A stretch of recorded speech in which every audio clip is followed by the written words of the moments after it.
दशक, डेढ़ दशक, 2-3 दशक से कहें कि लगातार आतंक की बात करके, जिसको आपने स्टेट टेरर का कहा,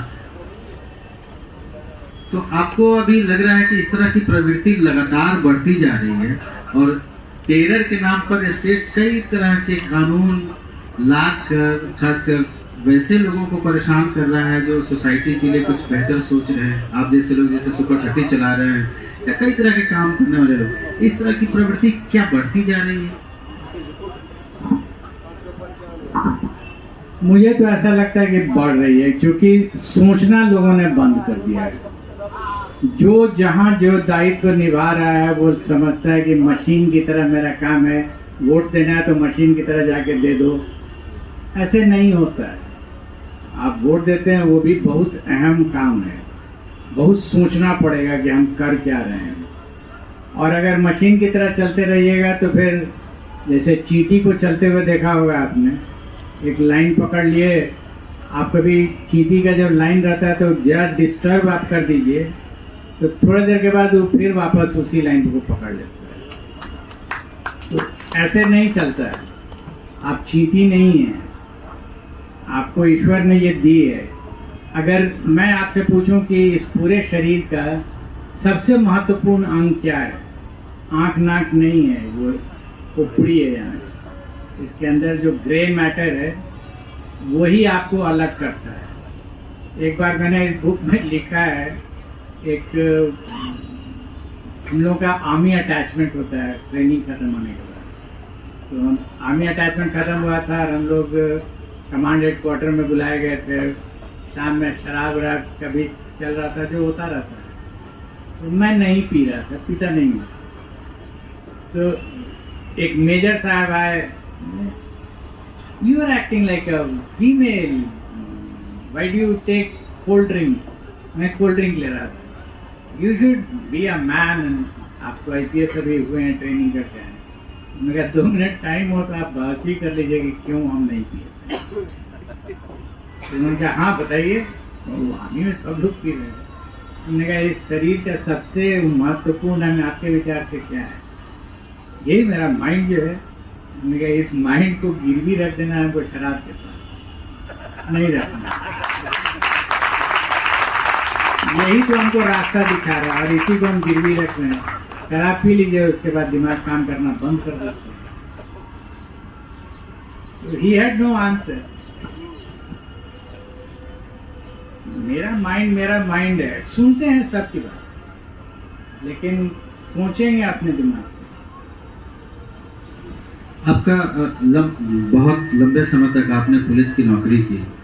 एक सवाल जो मेरे मन में मेरा निजी तौर पे ये सवाल है, मेरे मन में उभरता रहा। दंगे बहुत हुए अपने देश में, बहुत दिनों से चले आ रहे हैं। हम ये समझना चाहते हैं कि दंगों के वक्त कई बार कई रिपोर्ट, वो विभूति नारायण राय लगातार लिखते रहते हैं, तो पुलिस के व्यवहार पे बहुत सारा प्रश्न खड़ा करते हैं। उस वक्त पुलिस कैसे डील करती है? क्या वो उसके भीतर भी कुछ उस तरह के तो समा जाते हैं क्या? पता नहीं आपको कहाँ से प्रेरणा मिली, लेकिन ये प्रश्न इतना सटीक है कि इस पर मेरा अपना थियरी है। इस थियरी को हमने सिर्फ दिमाग में नहीं रखा है, इस थियरी को हमने अप्लाई किया है। और आपको हम सिचुएशन बता दे सकते हैं बिहारी में, जहाँ मैंने इसको अप्लाई किया है, एंड इट हैज़ वर्क। मेरा थियरी ये है कि अगर कोई मान लीजिए जातीय दंगा हुआ है या जो धार्मिक दंगा होता है, तो लोग ये नहीं कहेंगे कि ये जातियों के बीच में लड़ाई हुआ है या धर्म के बीच में लड़ाई हुआ है। मेरा मानना है कि दोनों में कुछ नहीं हुआ है झंझट अर्थ का, हुआ है झंझट प्रॉपर्टी का। क्राइम फालतू का नहीं होता है।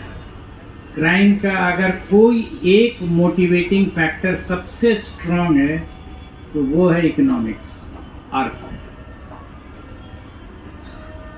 क्राइम होता ही उसी के लिए। अब आपको हम एग्जाम्पल बताते हैं। अपने मन में आप कहीं का भी दंगा रख लीजिए, इनफैक्ट भागलपुर जो राइट्स हुए बिहार में, तो वर्ष 2006 में एक कमीशन बैठाया गया। उस कमीशन की किताब मिलेगी आपको, वो असेंबली में भी प्लेस हो गई। उसका भी जिक्र मैंने किया। NN सिंह कमीशन, जज थे हाई कोर्ट के, रिटायर करके उनको चेयरमैन बनाया गया। उनको टर्म्स दिया जाता है कि किस किस बिंदु पर उनको कमीशन का रिपोर्ट देना है। हमको भी रखा गया था, हम ADG थे, कि इसमें आप भी कोई सहयोग अगर देना हो या सलाह देना हो तो बताइए। जब सबों ने अपनी अपनी बात कह दी, मैं तो सिर्फ ADG था, सबसे जूनियर था। मैंने कहा कि सर मुझे जो बात कहनी है वो ये है कि हम समझना चाहते हैं कि दंगों के बाद, दंगे खत्म हुए उसके बाद 3 या 4 साल के अंदर जिस क्षेत्र में दंगा हुआ, उस क्षेत्र के जितने भी जमीन जायदाद हैं वो बिके और खरीदे गए। किसने बेचा और किसने खरीदा, ये आज तक किसी कमीशन में ये नहीं लाया गया है। सबों का कितने मारे गए, किसको छुरा लगा, पेट में लगा कि आंख में लगा, ठीक है, इम्पोर्टेंट है, आप जरूर देखिए, इन्वेस्टिगेट कीजिए। जिसने दंगा किया, मारा, उसको आप सजा दिलवाइए। उसके बाद क्या हुआ, किसने जमीन खरीदी? लोग भागते हैं, जो आदमी पिटता है वो भागता है वहां से, तो भागेगा तो वैक्यूम नहीं क्रिएट होता है, प्रॉपर्टी उसकी वहीं रह जाती है, कोई तो खरीद लेता है। किसने खरीदा, फायदे में कौन रहा, आर्थिक फायदा किसको हुआ? जिसको आर्थिक फायदा हुआ वो मजे में है। हाँ, बोले ना लास्ट में सवाल लेंगे इसी सबसे से रिलेटेड है, इसीलिए भी हम रोक रहे हैं, पूछ रहे हैं। तो रोकिएगा तो फिर नहीं पूछ रहे हैं, टूट जाता है। नहीं सर पूछना है, तो थोड़ा आवाज है। आपने कहा कि इकोनॉमिक उसका व्यू होता है। आपके बुक में लिखा हुआ कि 2013 में जब आप DGP थे तो बहुत लड़ी की तरह दंगा हो रहा था, तो शायद ये 14 का तैयारी चल रहा था, तो उसमें इकोनॉमिक था कि पॉलिटिकल था? दूसरा इसमें सर एक क्वेश्चन थोड़ा सा इससे लिंक है कि नीतीश जी अपने से अलग हुए थे या आप लोग उनको बताए थे अलग हुए? नहीं, पॉलिटिकल डिसीजन उनका रहता है। पॉलिटिशियन लोगों को हम पॉलिटिकल एडवाइस कभी नहीं करते थे। इनपुट भी, जब आप जो बात बोल रहे हैं ना, वो दंगा बहुत सारे हुए थे, वो कहीं एक जगह का नहीं था। एक जगह का जो था वो लंबे समय तक चला था, वो था नवादा में। 2014 में हुआ था नवादा में। हमको लगता है बिहार में कर्फ्यू बहुत कम लगता है, नवादा में लगा था और वो लंबा चला था, करीब 8-10 दिन की व्यवस्था थी वहाँ। वहाँ पर थोड़ा चेंजेस हुआ है, लेकिन जहाँ पर लंबे समय तक, जैसे भागलपुर में लंबे समय तक चला था, उसका जो हम जो अभी बोल रहे हैं वो उस पर लागू होता है ज़्यादा। एक क्वेश्चन और था सर, से लेंगे, हम टाइम का ये मामला लास्ट है। क्वेश्चन है कि उसमें जो अभी पटना के SSP है, शायद वही नवादा के SP थे, तो कहा जाता है कि आप SP को तो बचा लिए, DM नप गए। पहला घटना था शायद ऐसे बिहार में कि DM हट गए और SP बने रहे हो, तो क्या हुआ था? तो रीजन ये है कि हमने जो अपनी बात कही थी डिस्ट्रिक्ट मैजिस्ट्रेट से नहीं की थी, SP से की थी, और वो हमने जो अप्रोच उनको दिया था उन्होंने वर्कआउट किया उसको और उनको रिजल्ट मिल गया उसका। तो SP का अप्रोच जो था वो चूंकि एडवाइस हमने किया था, उससे उनको फायदा हो गया। IAS का भी नाराज भी होंगे सर। हो सकता है। एक आखिरी सवाल मेरी तरफ से, उसके बाद 2-3 सवाल ऑडियंस से ले लेंगे। अब चूंकि समय का भी हमें ध्यान रखना है, तो अभी हमारे पास समय है। एक सवाल मैं ये जानना चाह रहा था कि जब आप DGP थे और उस वक्त रमेश्वर सिंह की हत्या हुई थी, गोली मारी गई थी, और आरा से लोग चले आए थे पटना उनका अंतिम संस्कार करने, और फिर पटना में प्रवेश के बाद पूरे शहर में जो हंगामा बरपा, उसके गवाह हम सब रहे। और अगले दिन मैनन मैथ्यू थे ST के संपादक, उन्होंने एक बड़ा सा लेख एक पन्ने का लिखा था, वो अभ्यानंद वो। तो आपकी नौकरी इतनी अच्छी रही थी, अंत में आके क्या कोई चूक हो गई थी जो सब कुछ अराजकता में बदल गया था पूरे पटना में? नहीं, कोई चूक नहीं हुई थी। आपको एक एग्जाम्पल के थ्रू समझाते हैं। जितने MBBS लोग पढ़ते हैं, MBBS पास कर जाते हैं, सबको सर्जरी और मेडिसिन सब पढ़ाया जाता है। तो अपेंडिसाइटिस एक ऑपरेशन है जो हमको लगता है कि हर आदमी पढ़ लेता है। जब ऑपरेशन करने की बात आती है तो जानते सब हैं कि कब क्या ये काटा कैसे जाएगा, किस वक्त काटा जाएगा। ये सिर्फ जो सर्जन वहाँ रहता है और जो उस परिस्थिति को देख रहा है वो समझ सकता है कि ये राइट मोमेंट है या 2 घंटे के बाद करेंगे। तो मेरा अपना निर्णय था कि ये राइट मोमेंट नहीं है एक्शन का। 2 घंटे के बाद है जब जो शव है वो फायर बोलते हैं ना, क्या उसको बोलते हैं, चिता पर जब आप बॉडी को रख देंगे, अब आप वहां से उठा तो नहीं सकते हैं। एक बार मुखाग्नि हो गई तो कोई भी चाहे उसको कि हम उठा के अब ले जाएंगे तो नहीं ले जा सकते हैं। लेकिन जब तक वो चल रही थी सड़क पर, बेली रोड पर, तो अगर हम उस समय इंटरवीन कर जाते तो लोग भाग जाते वहां से। उस डेड बॉडी का हम क्या करते वहां? ये कह रहे थे कि आराम में ही समझा के रोक के कि वही कर ले आप। हाँ, बिल्कुल, उसकी भी बात आप सुन लीजिए। मैंने उनको तय किया शाम में उनके परिवार में कि आप गांव पर कीजिए। उन लोगों ने मना किया कि नहीं, गांव पर नहीं हो सकता है, कारण जो भी हो। मैंने कहा कि आप बक्सर में कीजिए, बक्सर बहुत सिद्ध प्लेस है। वो तैयारी हो गई। बक्सर के DM SP को भी फोन कर दिया गया, आरा से ट्रक भी आ गया। अब लदने की तैयारी थी। मुझे उस समय तक भूख लग रही थी बहुत ज़्यादा। मैं उनके घर से निकल करके चला गया SP के ऑफिस में कि जब डेड बॉडी प्रस्थान कर जाएगा बक्सर के लिए तो मैं फिर पटना चला जाऊंगा। जैसे ही पहुंचा SP के रेजिडेंस पर तो मैंने देखा चल रहा था TV पर कि अंतिम यात्रा पटना, और तब मैंने उनको फ़ोन किया कि आप, उनके बेटे जो थे उनको फ़ोन किया कि ये तो अभी जस्ट तय हुआ है कि आप लोग बक्सर जा रहे हैं, व्यवस्था हमने कर दी। नहीं सर, लोग कह रहे हैं कि अंतिम दर्शन तो लोगों को कराना ही पड़ेगा। अब कानूनी रूप से हम उसको रोक नहीं सकते हैं, क्योंकि कोई आदमी कहेगा कि हम उसी जगह जाके दाह संस्कार करेंगे तो आप नहीं रोक सकते हैं। हमने कहा ठीक है, तो फिर हम अपनी व्यवस्था करेंगे। फिर मुझे मालूम हुआ है कि कुछ नेतागण थे वहीं मंडरा रहे थे और उन लोग पहुंच गए। हमारे हटने के बाद जब तक हम वहाँ बैठे रहे कोई नहीं आया। जब हम हट के चले आए तो ये भी हमने लिखा है। ऐसा नहीं है कि मैंने प्रयास नहीं किया कि पटना नहीं आए, लेकिन मैं कानूनी रूप से रोक भी नहीं सकता।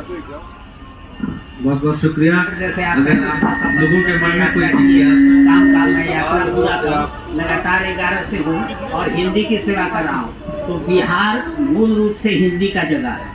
अंग्रेजी परोसने पर आपकी जो मूल बात है वह जन जन तक नहीं जा पाएगी जो JP जी बोल रहे हैं, तो आप इसे हिंदी में अनुवाद कराने का प्रयास कर दें। धन्यवाद। अनुवाद तो मैं नहीं करता हूँ और न किसी को नहीं, मैं दूंगा भी नहीं किसी को, क्योंकि मेरी सोच है 2 ही भाषा मुझे जानकारी है, एक अंग्रेजी एक हिंदी, और हिंदी मेरी मातृभाषा है।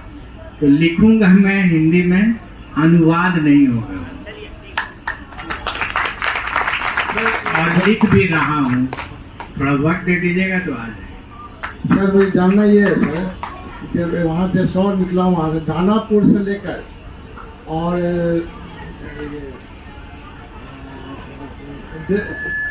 दरभंगा तक जो आतंक हुआ सर। हाँ, सुन रहे हैं आप बोलते हैं। हाँ, दानापुर लेके यहाँ आतंक हो, तो आतंक नहीं हुआ। दरभंगा से कुछ लोग पार कर गए, उस पर पुलिस का रोल क्यों नहीं रहा? कहाँ पार कर गए?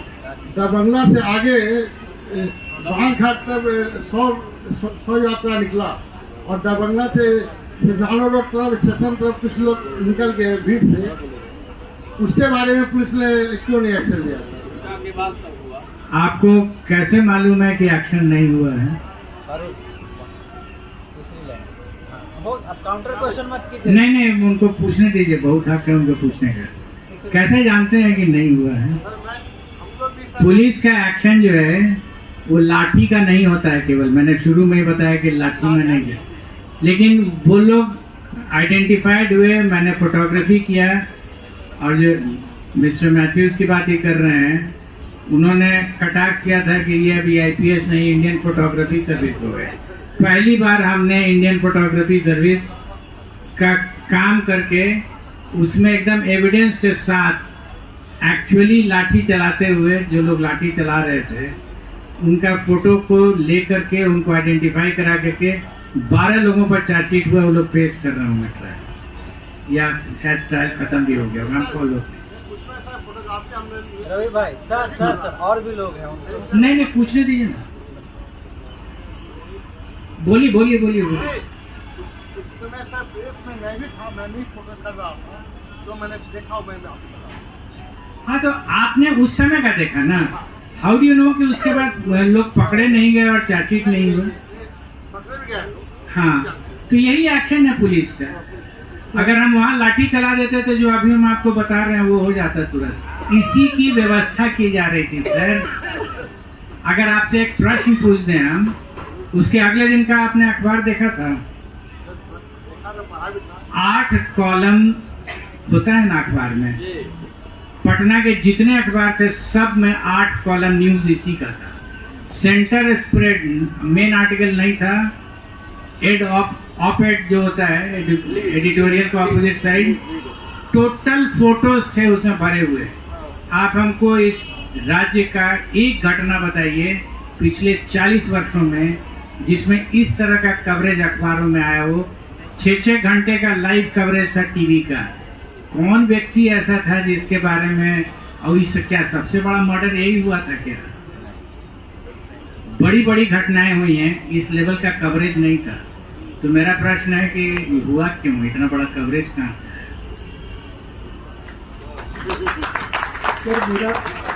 सर मेरा सवाल आईपीएस अफसरों को लेकर के है।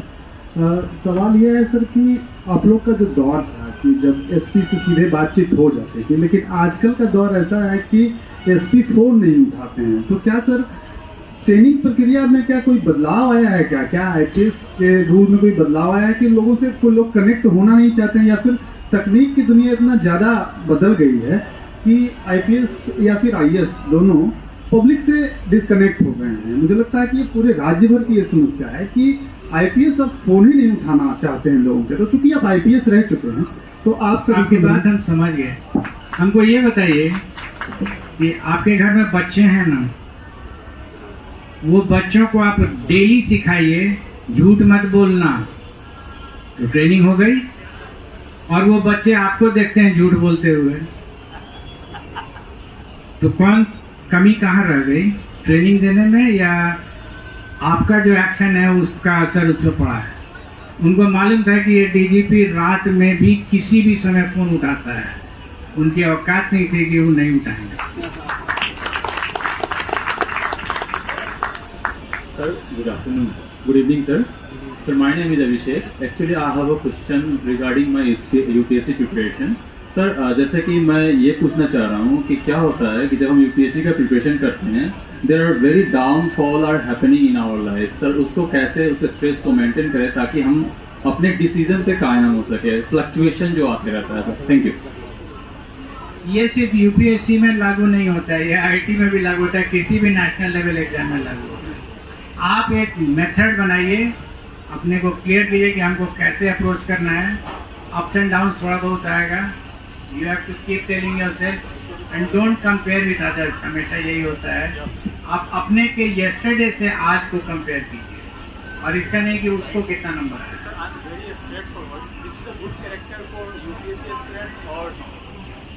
ये सब के लिए होता है।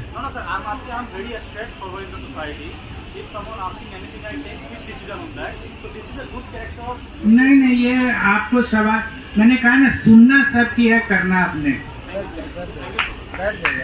सर बहुत सर बहुत करीब से मैं जानता हूँ आपको, और पत्रकारिता के दौरान मैंने आपको आपके कार्यों को भी देखा है। मेरा प्रश्न ये है कि जो वर्तमान युवा पीढ़ी है बिहार की, सबसे ज़्यादा युवा अभी है यहाँ पर, उनके लिए क्या अभी विशेष चुनौती है हमारे समाज के लिए, और क्या आप उनको एक प्रेरित भरा एक क्या संदेश देना चाहेंगे? संदेश एक ही है, जो शक्ति है वो आपके अंदर है। अगर शक्ति ढूंढनी हो तो अपने अंदर आंख बंद करके बैठिए और सोचिए कि हम क्या हैं।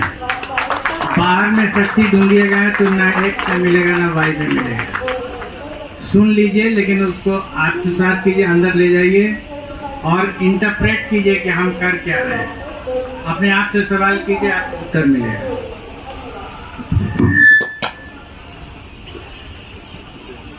ये किताब यहाँ उपलब्ध है, आप में से जो भी लेना चाहते हो कुछ छूट के साथ वहाँ उपलब्ध है, और आप लेकर यहाँ मंच पर आ जाएं।